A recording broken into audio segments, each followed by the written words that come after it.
ছোট হলে কি হবে, ভালোই আছে মাছটা।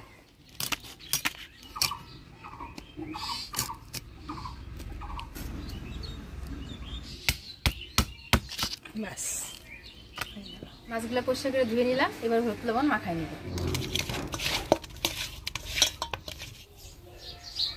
মায়ের মাছটা ভাজি নিব।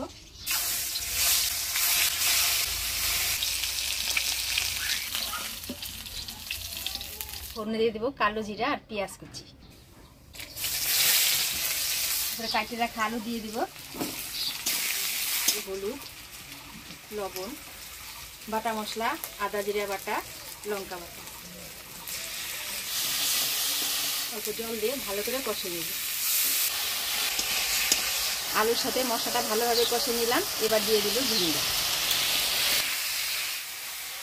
ঝিঙ্গা দিয়ে দিলাম। ঝিঙ্গাটা একটু মজানোর জন্য 2 মিনিট ঢাকা দিয়ে দিলাম।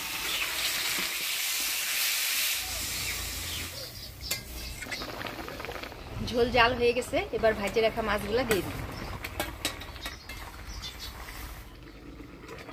এগুলো ঝিঙ্গা আলু দিয়ে আইড় মাছের ঝোল এবার নামিয়ে নেব। তরকারিটা খুব ভালো হয়েছে, ঝালের সাথে একটু ঠান্ডা হয়েছে।